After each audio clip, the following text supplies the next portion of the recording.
Vilfredo Pareto, fourth founding father, classical sociologist, economist, उनको आज हम डिस्कस करेंगे। उन्होंने क्या एलीट क्लास के बारे में बोला था, सर्कुलेशन ऑफ पावर के बारे में क्या उनके थॉट्स थे। उससे पहले हम जॉर्ज मेल को थोड़ा सा ब्रीफली रिवाइज करेंगे। और इसके साथ ही मैंने जो 2025 के आरपीएससी के विल्फ्रेडो पेरेटो के जो क्वेश्चंस थे वो लास्ट में करवाए हैं। इसके बाद हम लोग सारे जो भी चार थिंकर मैंने करवाए हैं 2014 से लेके 2025 तक, वो सारे क्वेश्चंस मैं आपके साथ में सॉल्व करूँगी इन चारों थिंकर्स के। तो बने रहिए आप। देखते हैं हमारा आज का लेक्चर किस पे है। जॉर्ज मिल जर्मन सोशोलॉजिस्ट थे। 1858 से लेके 1918 तक इनकी टाइमलाइन है। फॉर्मल सोशोलॉजी इन्होंने दिया था। माइक्रो सोशोलॉजिस्ट थे। कन्फ्लिक्ट स्कूल ऑफ थॉट से जुड़े हुए थे। ये फॉर्म्स ऑफ इंटरेक्शंस की स्टडी पे फोकस रखते हैं, ना कि कंटेंट पे। फॉर्म वो ये बोलते हैं कि स्ट्रक्चर ऑफ इंटरेक्शंस को फॉर्म बोला जाता है। अब सोशल इंटरेक्शंस क्या होता है कि सोसाइटी इंटरेक्शंस के थ्रू ही एग्जिस्ट करती है। इसी को उन्होंने एसोसिएशन भी बोला था। सोशल इंटरेक्शंस के थ्रू जो हमारी सोसाइटी फॉर्म होती है। मोनाड, ड्वाइट, ट्राइड, ये इन्होंने ग्रुप को डिवाइड किया था कि तीन तरह के ग्रुप होते हैं। वन जो मेंबर है वो भी एक ग्रुप फॉर्म कर सकता है, जैसे वो खुद से बातें करता है। सोशल टाइप की बात करते हैं। The stranger, poor, mediator, conflict, exchange, साथ में sociability. Metropolis and mental life, urban life क्या क्रिएट करती है? Blase attitude. Objective and subjective culture की बात करते हैं और इनके बीच में जो डिफरेंस होता है उसको ट्रेजेडी ऑफ कल्चर कहते हैं। फिलोसफी ऑफ मनी इनका कॉन्सेप्ट है, साथ में इनकी बुक भी है। फैशन की ये बात करते हैं। कन्फॉर्मिटी एंड इंडिविजुअलिटी की ये बात करते हैं। कन्फ्लिक्ट स्कूल में इनका जो विचार था वो पॉजिटिव था, ना कि ये मार्क्स की तरह बात करते। वेब ऑफ ग्रुप एफिलिएशंस, इन्होंने क्या है सोसाइटी की परिभाषा दी थी। आइए आज का जो हमारा विल्फ्रेडो पेरेटो हैं उसको डिस्कस कर लेते हैं। इनकी टाइमलाइन 1848 से लेके 1923 तक इनकी टाइमलाइन है। इनका जन्म फ्रांस में हुआ था, लेकिन इनको क्या है हम इटली के जो सोशोलॉजिस्ट हैं, इकोनॉमिस्ट हैं, वो माना जाता है इन्हें। इसके बाद में इन्होंने शुरुआती दौर में इंजीनियरिंग की थी पॉलिटेक्निक कॉलेज से। उसके बाद इनका एकेडमिक करियर, ये इकोनॉमिक्स के प्रोफेसर रहे हैं। इसके बाद उन्होंने सोशोलॉजी और पॉलिटिकल साइंस पे काफ़ी फोकस किया था। मेजर वर्क में माइंड एंड सोसाइटी इनकी मेजर बुक है, 1960 में जो पब्लिश हुई थी। Manual of political economy and rise and fall of elites, ये इनकी दूसरी बुक्स हैं। की कॉन्सेप्ट 80-20 रूल, जिसे पैरेटो प्रिंसिपल कहा जाता है। Logical and non logical actions, residues and derivatives, elite theory, circulation of elites, ये इनके इंपॉर्टेंट कॉन्सेप्ट हैं। इनको हम काफ़ी अच्छे से पढ़ेंगे। और इनकी जो डेथ हुई थी वो 1923 में हुई थी। इनके कॉन्सेप्ट को पढ़ने से पहले इनका जो मेथड था सोसाइटी को पढ़ने का या सोशोलॉजी को पढ़ने का, वो था लॉजिको एक्सपेरिमेंटल मेथड, जिसको इन्होंने अपनी माइंड एंड सोसाइटी बुक में दिया था। लॉजिको एक्सपेरिमेंटल मेथड क्या होता है? जो समाजशास्त्र का अध्ययन तार्किक विश्लेषण या कि लॉजिकल रीजनिंग और इम्पीरिकल ऑब्जर्वेशन के आधार पर करता है। यानी केवल सिद्धांत या कल्पना पे नहीं, बल्कि logic, experience, observation and verification, इस पर आधारित होना चाहिए। ये बोलते हैं कि समाजशास्त्र को, एक सेकेंड, समाजशास्त्र को प्राकृतिक विज्ञानों की तरह वैज्ञानिक बनाना है, ना कि हमें इसे भावनाओं के आधार पर पढ़ना, भावनात्मक या नैतिक व्याख्या से इसे दूर रहना है और ऑब्जेक्टिविटी का अध्ययन करना चाहिए, उस पर ज़्यादा इन्होंने जोर दिया था। तो लॉजिको एक्सपेरिमेंटल मेथड के ये चार विशेषताएं बताते हैं: observation, logical analysis, experimental verification, objective approach. इसका इन्होंने संबंध बताया लॉजिको एक्सपेरिमेंटल मेथड का कि लॉजिकल और नॉन लॉजिकल एक्शन से क्या संबंध होता है, रेजिड्यूज और डेरिवेटिव्स क्या के साथ में क्या रिलेशन होता है। वो आप इसको देख सकते हैं कि जो लॉजिको एक्सपेरिमेंटल मेथड है उससे हम तार्किक क्रियाओं को समझ सकते हैं, और अतार्किक क्रियाएं जो होती हैं रेजिड्यूज और डेरिवेटिव के माध्यम से विश्लेषित की जाती हैं। और इनका जो समाजशास्त्र का मुख्य कार्य क्या है? तार्किक क्रियाओं के पीछे छिपे वास्तविक या फिर रेजिड्यूज को पहचानना, मतलब हमारे बिहेवियर को पहचानना। एग्जाम्पल के तौर पर यदि कोई व्यक्ति धार्मिक अनुष्ठान करता है तो डेरिवेटिव्स होंगे, मतलब उसके जो कारण है वो होंगे कि यह ईश्वर की इच्छा है, लेकिन उसका जो वास्तविक कारण है हमारा व्यवहार का, वो भावनात्मक संतोष या परंपरा हो सकती है। तो लॉजिको एक्सपेरिमेंटल मेथड क्या करता है? इन दोनों को अलग कर करके वास्तविक कारण खोजता है। अब हम इनकी इंपॉर्टेंट कॉन्सेप्ट सोशल एक्शन की बात करेंगे। सोशल एक्शन के बारे में सबसे पहले पेरेटो ने बोला था। दो जो एक्शंस हैं इन्होंने बताए थे, logical and non logical action. Logical actions क्या होते हैं? जिनमें मीन्स और एंड्स में लॉजिकल रिलेशन होता है। मीन्स मतलब कि हमारे पास कोई गोल है और उसको अचीव करने के लिए हमारे पास कोई मीन्स मतलब हमारे पास साधन, और जो निर्णय है वस्तुनिष्ठ रूप से वो सही होता है। इसको वो इकोनॉमिक्स में या फिर बात करें तो बहुत ही कंपैरेटिवली बहुत कम यूज़ की बात करते हैं, लेकिन वो जो ज़्यादा जोर देते हैं वो नॉन लॉजिकल एक्शंस पे देते हैं। नॉन लॉजिकल एक्शंस का मतलब था कि साधन या साध्य में लेकिन कोई वास्तविक तार्किक संबंध नहीं होता था। ये भावनाओं या परंपराओं पर या विश्वास पर आधारित होते थे। उदाहरण के लिए परीक्षा में सफलता के लिए ताबीज पहनना।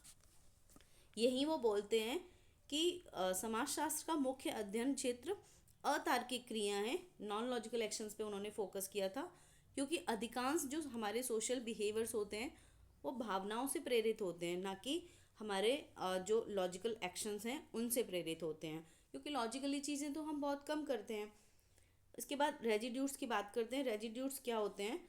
मानव स्वभाव की स्थायी भावनात्मक प्रवृत्तियाँ। हमारे जो भावनात्मक प्रवृत्तियाँ होती हैं, मतलब इमोशनल जो हमारा एटीट्यूड है मानव स्वभाव का, उसको उन्होंने रेजिड्यूट्स बोला था। और ये रियल कॉज होते हैं जो हमारे जो हम डे टू डे लाइफ का हमारा बिहेवियर होता है उसको प्रभावित करते हैं या प्रेरित करते हैं। इसको 6 पार्ट में इन्होंने डिवाइड किया था। इसमें से 2 ही इम्पोर्टेंट हैं, instinct of combination and persistence of aggregates, class 2। इसको उन्होंने फॉक्स टाइप के एलिट बोला था, जो कि नवाचार, चतुराई, राजनीतिक चालाकी, इन सब से प्रेरित होते हैं। क्लास 1 फॉक्स टाइप के एलिट होते हैं। परसिस्टेंस ऑफ एग्रीगेट्स, क्लास 2, जो परंपरा, रूढ़िवाद और स्थिरतावादी होते हैं, जो लाइन टाइप के एलिट्स होते हैं।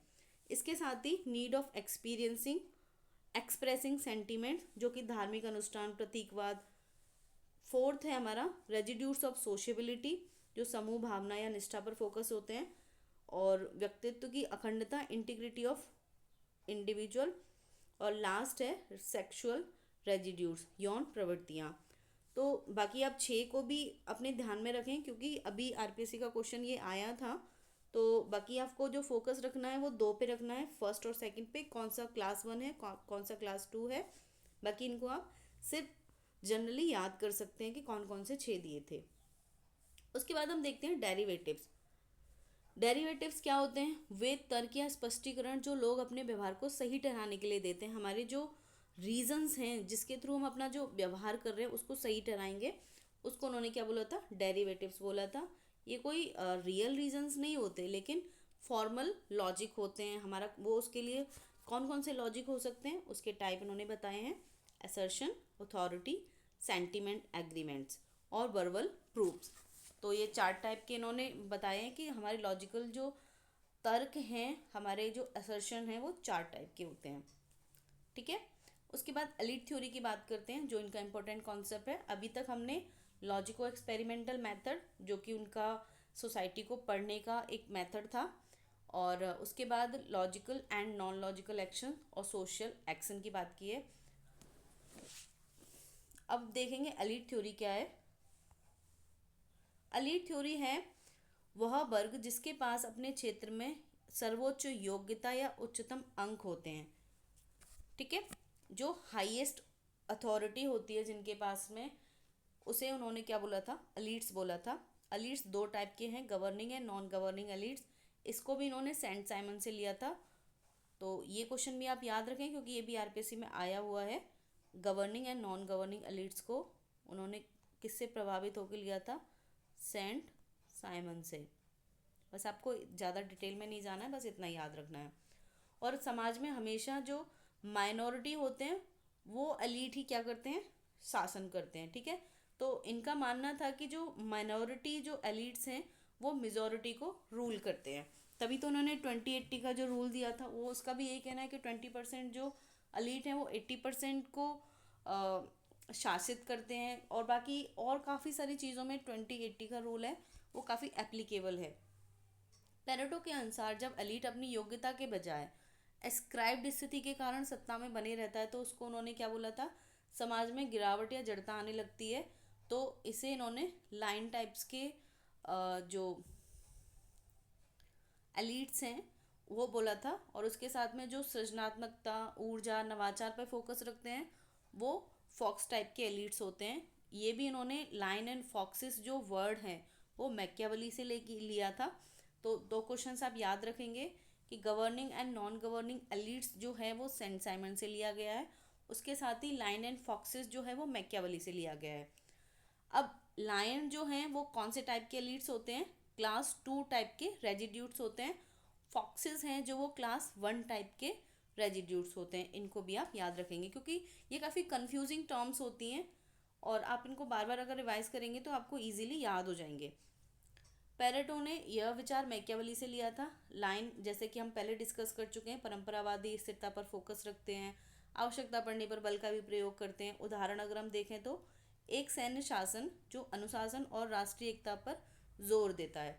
और वहीं अगर फॉक्स टाइप के जो रेजिड्यूट्स होते हैं वो क्लास जो फॉक्स टाइप के एलिट्स होते हैं जो इसमें क्लास 1 से प्रभावित होते हैं, चालाक, रणनीतिक, नवाचारी, सुधार और परिवर्तन के वाहक होते हैं। उदाहरण अगर देखें तो एक सुधारवादी नेता जो आर्थिक उदारीकरण और तकनीकी आधुनिकीकरण लागू करता है। आई होप अब तक आपको सब क्लियर हो गया होगा। उसके बाद हम देखते हैं सर्कुलेशन ऑफ एलिट्स। पेरेटो के अनुसार सामाजिक परिवर्तन साइक्लिक प्रवृत्ति का होता है, मतलब इस तरह से चलता है साइकिल्स में। कोई एक एलीट आते हैं वो इस तरह पहले पीक पे पहुंचते हैं, फिर पीक से फिर डाउन होते हैं, फिर नए एलीट्स आते हैं।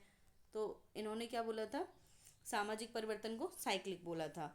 इतिहास में सत्ता दो प्रकार के एलिट्स के बीच में घूमती है हमेशा, रेंटियर्स और स्पेक्यूलेटर्स। रेंटियर्स होते हैं जो कि क्या एस्क्राइब्ड स्थिति वाले होते हैं। जैसे कि अगर हम देखें तो जैसे कि हम बॉलीवुड का अगर एग्जाम्पल लें तो नेपोटिज्म और ये सारी चीज़ें होती है ना। तो जो कपूर जो फैमिली हैं उसके जो भी आगे के किड्स हैं तो वो उनको हम किस कैटेगरी में रख सकते हैं? रेंटियर्स की कैटेगरी में रख सकते हैं या उन्हें हम लायन भी बोल सकते हैं। उसके बाद जो शाहरुख खान है, जैसे खुद शाहरुख खान को अगर हम रखेंगे तो उसको स्पेक्यूलेटर की कैटेगरी में रखेंगे। क्यों? क्योंकि वो उसका कोई पीछे का बैकग्राउंड नहीं था बॉलीवुड का, लेकिन फिर भी वो वहाँ पे रूल कर रहा है बॉलीवुड में।